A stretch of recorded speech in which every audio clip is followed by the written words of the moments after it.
Breaking news tonight, CBS 21 just got our hands on the 911 call Dauphin County officials say was made by Cody Balmer. Thank you for joining us tonight at 6. I'm TJ Anthony. Some of them hit her car. Just take a look at these bullet holes. My photographer can just zoom in on them. You can see one right here, another one right here. Now, search warrants had given us, though, an idea of what he said, but this is the first time we've heard Balmer's voice, so there's a lot to unpack here, but of course, we know this will definitely be a part of the prosecution. Right now, we are still waiting to hear from police. I just want to give you some perspective about this small town of Altoona. It's about 280 miles west of New York City, where that really bold shooting took place. The suspect is facing charges for having possession of a ghost gun, so he will have to face those charges in Altoona, Pennsylvania. Back to you guys. Several different protests have broken out throughout the streets. They've even closed down part of the interstate. Let's go ahead and give you a live aerial shot of what is going on the 101 freeway there. And as more continues to just unravel, we're hearing from witnesses at that rally. All of those that were there were told to get on the ground when shots were fired. A doctor saw an audience member get shot and tried to help them. Go ahead and take a listen. So you see that same enthusiasm is being carried all throughout the weekend. Guys, we're going to continue blowing the whistle for the Eagles. Let's go, blow the whistle. E-A-G-L-E-S, Eagles! Back to you. Amazing. I'm going to hang around, go to a couple restaurants for tonight, guys. Take it away. All right, take a break, my friend. You've had a big day. So this right here is the alert that so many Pennsylvanians got on their phones this afternoon. Pima now says it's working through that problem, but they don't have a lot of answers as to what exactly caused it to happen. Maxine, we know officials held a press conference just a few hours ago where they told us a lot about that crash, but they did not tell us about the passengers in that plane. I know you spoke with some witnesses on the scene. Did they tell you anything about their identities and their conditions? So it's denser than dry snow, but as Ed Russo mentioned, it's pretty light and fluffy right there. So take a look at that. It just kind of falls. That's how light and fluffy that snow is right there. You can see a lady looking around before pulling a piece of clothing off of a hanger, then stuffing it right in her bag. This has really been a familiar scene across the Northeast. Some of the fires have even turned deadly. Let's go ahead and walk over and check out the radar. So this rain we're tracking right here may help put out a lot of those flames. A crash released millions and millions of honeybees. Yeah, you see them right there. You hear them definitely buzzing. After the break, we'll tell you why they were in the truck in the first place and the positives that might make this story even sweeter.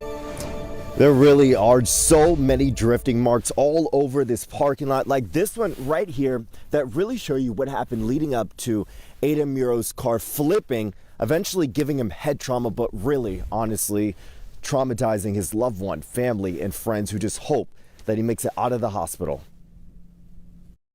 When I first heard of the accident from his roommate, they said he was in very bad shape, and they said that they didn't think he was going to make it. Tonight, Aiden Muro fights through an uncertain future. His recovery stretches far ahead, but his parents, Jeff and Robin Muro, hold on to hope their son, known for his infectious spirit, pushes through.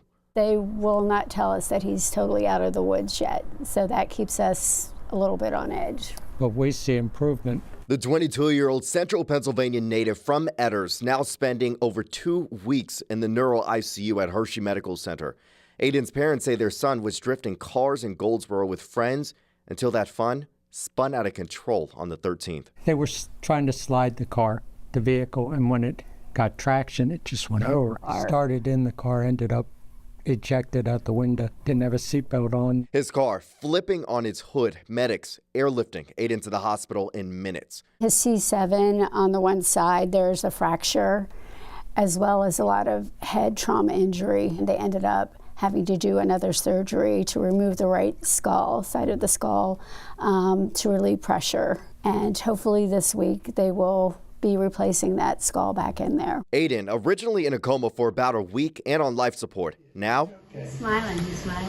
He's opening his eyes and breathing without a ventilator, even cracking a smile for his family. He's got a long road ahead of him as far as recovery. They did tell us, though, that he will never be the same Aiden. Whether he comes back 50%, 75%, 98%. My kid's alive, and that's a big deal.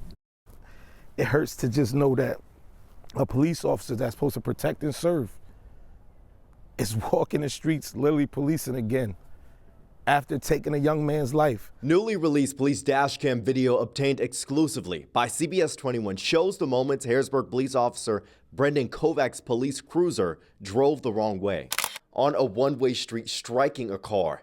This exact moment caused Marlon Holmes' son, 18-year-old Marion Holmes, to lose his life. My son's life is gone. I will never get to see my son again. A little over a year has passed since the crash. The signs of the deadly wreck at the intersection of 19th and Holly Streets gone. But the pain and memory of what happened to Marion is still very much alive. I'm angry. I'm angry. I want somebody to feel exactly what I'm feeling. The driver of the car Marion was in, Detrail Porter, was charged with accident involving death or injury while not licensed and driving with a suspended or revoked license. Both were at fault. You charge one. Why is the other one free to go? Get this officer charged. Through an investigation and recorded interviews, Dauphin County District Attorney Fran Chardo says the facts did not support a charge of homicide by vehicle for Officer Kovac.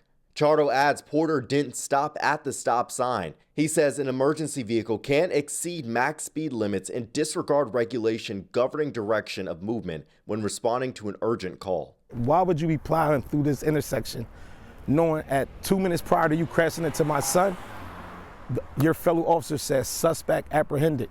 A lawsuit filed by Marlon against Harrisburg police claims right here, quote, prior to the collision, Kovac operated the police cruiser as if he was making an emergency response, when in fact, Kovac's fellow officer had reported the suspect at a separate incident, was in custody, and no emergency existed. Fran Chardo's discretion gave his officer the right to take a young man's life with no care in the world, and they acting like it's nothing.